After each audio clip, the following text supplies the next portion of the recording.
चक्र 7 प्रकार के होते हैं, जिनमें से पहला है मूलाधार चक्र। यह शरीर का पहला चक्र है, जो कि गुदा और लिंग के बीच 4 पंखुड़ियों वाला चक्र है, जिसे आधार चक्र कहते हैं। तो 99% लोगों की चेतना इसी चक्र पर अटकी रहती है और वे इसी चक्र में रहकर मर जाते हैं। जिनके जीवन में भोग, संभोग और निंद्रा की प्रधानता है, उनकी ऊर्जा इसी चक्र के आसपास एकत्रित रहती है। इसका मंत्र है लम।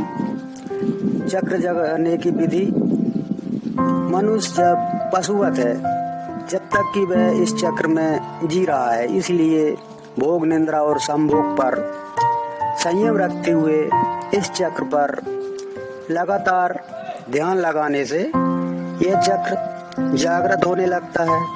इसको जागृत करने का दूसरा नियम है यम और नियम का पालन करते हुए साक्षी भाव में रहना। इस चक्र के जागृत होने पर व्यक्ति के भीतर वीरता, निर्भीकता और आनंद का भाव जागृत हो जाता है।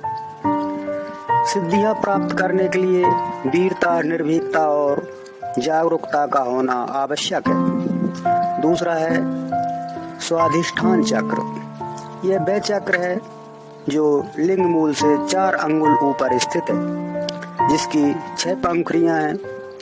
अगर आपकी ऊर्जा इस चक्र पर ही एकत्रित है, तो आपके जीवन में आमोद प्रमोद, मनोरंजन, घूमना फिरना और मौज मस्ती करने की प्रधानता रहेगी।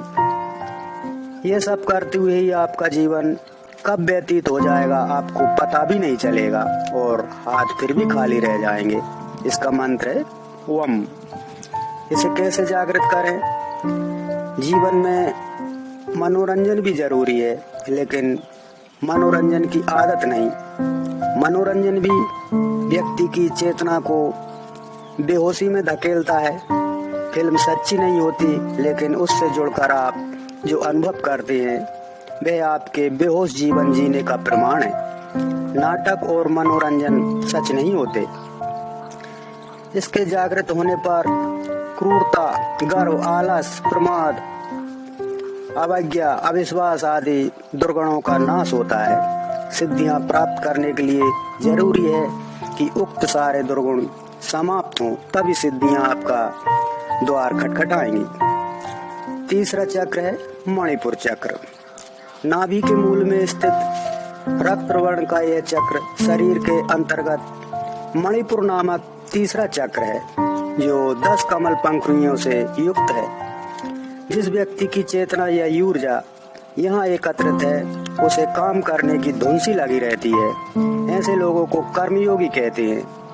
ये लोग दुनिया का हर कार्य करने के लिए तैयार रहते हैं। इसका मंत्र है रम।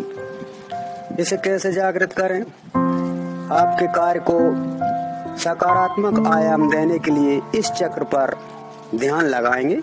पेट से श्वास लें। इसके सक्रिय होने से तृष्णा, ईर्ष्या, चुगली, लज्जा, भय, घृणा, मोह आदि कसाय कलमशम दूर हो जाते हैं। यह चक्र मूल रूप से आत्मशक्ति प्रदान करता है। सिद्धियां प्राप्त करने के लिए आत्मवान होना जरूरी है। आत्मवान होने के लिए अनुभव करना जरूरी है कि आप शरीर नहीं आत्मा हैं। आत्मशक्ति, आत्मबल और आत्मसम्मान के साथ जीवन का कोई भी लक्ष्य दुर्लभ नहीं है। चौथा है अनाहत चक्र। हृदय स्थल में स्थित स्वर्णिम वर्ण का 12 दल कमल की पंखुड़ी से युक्त 12 स्वर्णाक्षरों से सुशोभित चक्र ही अनाहत चक्र है।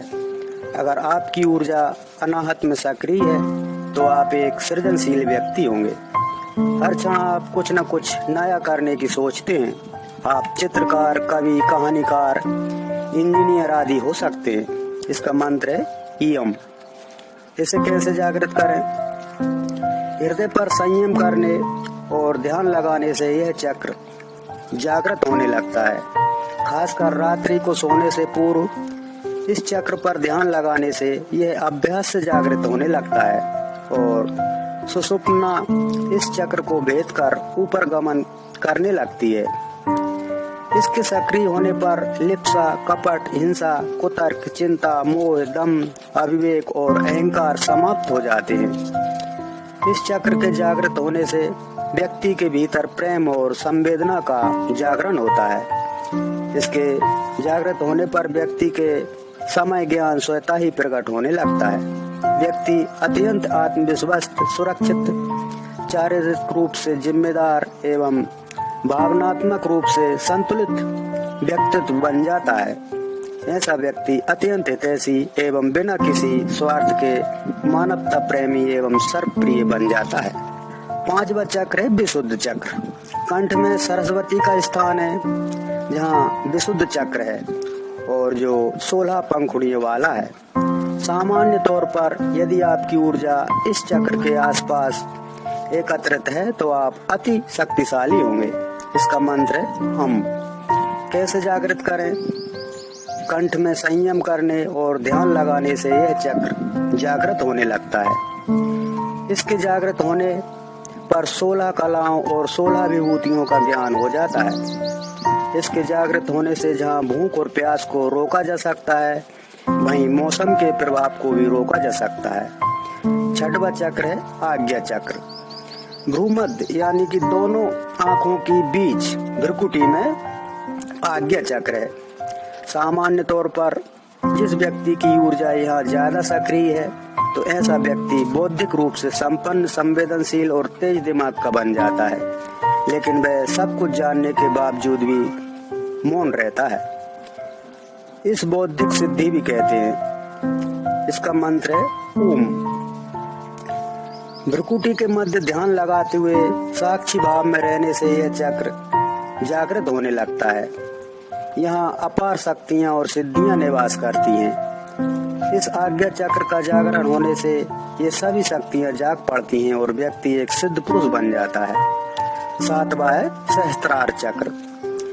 सहस्त्रार की स्थिति मस्तिष्क के मध्य भाग में है, जहाँ हम चोटी रखते हैं।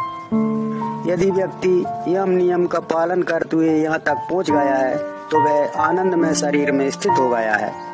ऐसे व्यक्ति को संसार, संन्यास और सिद्धियों से कोई मतलब नहीं रहता है। मूलाधार से होते हुए सहस्त्रार तक पहुंचा जा सकता है। लगातार ध्यान करते रहने से यह चक्र जागृत हो जाता है और व्यक्ति परमहंस के पद को प्राप्त कर लेता है। इसका प्रभाव शरीर संरचना में इस स्थान पर अनेक महत्वपूर्ण विद्युतीय और जैविक विद्युत का संग्रह है। यही मोक्ष का द्वार है। धन्यवाद। अब मिलेगा हर सवाल का जवाब अपनी मातृभाषा में। डाउनलोड करें बोलकर ऐप। आइए मिलकर बनाएं एक आत्मनिर्भर भारत।